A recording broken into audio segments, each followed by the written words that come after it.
Tech కంపెనీలకు ఏఎస్గా software కంపెనీల్లో కొనసాగుతున్న ఉద్యోగాల ఊచకోత. పెద్ద పెద్ద కంపెనీలన్నీ లే ఆఫ్ల బాట ఎందుకు పడుతున్నాయి? భారత్లో పరిస్థితి ఏంటి? భారత్ టెక్ కంపెనీలు ఈ పరిస్థితిని ఎలా తట్టుకుంటాయి? కేంద్రం ముందున్న ప్రత్యామ్నాయాలేంటి?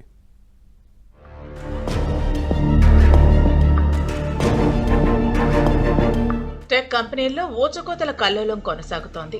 ఎంఎన్సీలు వేలాది ఉద్యోగులను తొలగిస్తున్నాయి. తాజాగా ఒరాకిల్ 12,000 మంది ఇండియన్స్ ను తొలగించింది. ఇంకా తొలగింపులు ఉంటాయి. ఏ దెబ్బకు అన్ని కంపెనీలు ఉద్యోగుల సంఖ్యను కుదిస్తున్నాయి. కార్పొరేట్ కంపెనీలన్నీ ఇప్పుడు ఆర్టిఫిషియల్ ఇంటెలిజెన్స్ బాట పడుతున్నాయి. ఉద్యోగులపై పెట్టే డబ్బును ఆర్టిఫిషియల్ ఇంటెలిజెన్స్ పై పెడితే ఉపయోగం ఉంటుందని భావిస్తున్నాయి. వేలాది ఉద్యోగులను తొలగించి వారి జీతాలపై చేసే ఖర్చును ఏఐ కోసం పెడుతున్నాయి.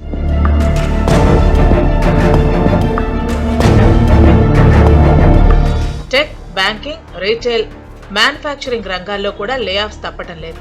ఉద్యోగాల భర్తీని సైతం చాలా కంపెనీలు తగ్గించాయి. లాభాల్లోనున్న కంపెనీలు సైతం తమ విధానాలను మార్చుకుంటున్నాయి. అటు ఆర్థిక మాంద్యం ఉరుముకొస్తూ ఉండటంతో ముందు జాగ్రత్త పడుతున్నాయి. ఆటోమేషన్, ఏఐ తక్కువ మందితో పని పూర్తి చేయాలనే ఆలోచనలే దీనికి అసలు కారణం.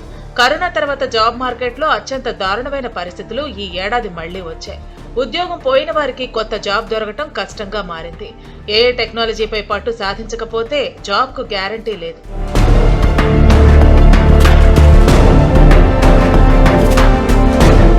ఏఐలో మరిన్ని పెట్టుబడులను పెట్టడంపై దృష్టి సారించిన మెటా ఏకంగా 20% మంది ఉద్యోగుల్ని తొలగించాలని నిర్ణయించింది. 2022 నవంబర్లోనూ 11,000 మంది ఉద్యోగుల్ని తొలగించింది మెటా.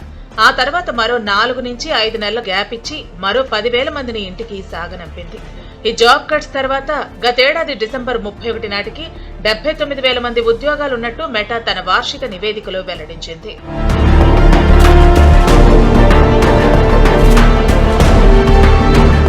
వేగంగా వృద్ధి చెందుతున్న ఏఐ సెక్టార్లో తన కంపెనీని అగ్రస్థానంలో నిలిపేందుకు మెటా సీఈఓ మార్క్ జుగర్బర్గ్ వేగంగా పావులు కదుపుతున్నారు. ఏఐ రంగంలో అత్యధిక జీతాలు పొందుతున్న ఉద్యోగులు ప్రస్తుతం మెటాలోనే ఉన్నారు. ప్యాకేజీ పొందుతున్న ఉద్యోగులు ప్రస్తుతం మెటా దగ్గరే ఉన్నారు. 2028 చివరి నాటికి $600 బిలియన్ డేటా సెంటర్లు ఏర్పాటు చేస్తామని కంపెనీ ఇప్పటికే ప్రకటించింది.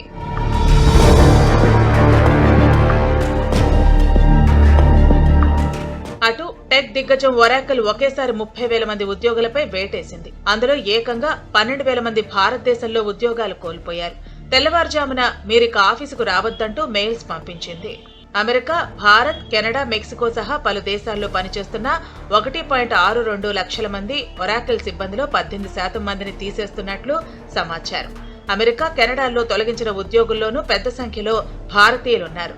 మేనేజర్ స్థాయిలో ఉన్నవాళ్లనే ఎక్కువ మందిని తీసేశారు. కంపెనీ పునర్వ్యవస్థీకరణలో భాగంగా వారి రోల్స్ అవసరం లేదని తేలటంతో వారిని పూర్తిగా ఎత్తివేశారు. కంపెనీ ల్యాప్టాప్లకు యాక్సెస్ సైతం నిలిపివేశారు. ఒరాకిల్ చరిత్రలో ఇదే అతిపెద్ద ఉద్యోగాల కోతగా భావిస్తున్నారు. ఒరాకిల్ ఇండియాలో 30,000 మంది పనిచేస్తున్నారు. మరో విడత కోతలు ఉంటాయనే వార్తలు వస్తున్న నేపథ్యంలో ఎప్పుడు ఊచకోత కోస్తారో తెలియక ఉద్యోగులు తికమక పడుతున్నారు.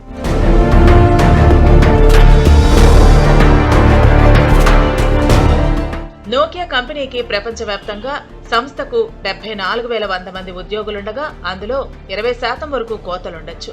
లేఆఫ్స్ లో భాగంగా కంపెనీని నెట్వర్క్ ఇన్ఫ్రాస్ట్రక్చర్, మొబైల్ ఇన్ఫ్రాస్ట్రక్చర్ అనే 2 విభాగాలుగా సరళీకరించనున్నారు. 14,000 ఉద్యోగులను తొలగిస్తామని ప్రకటించింది.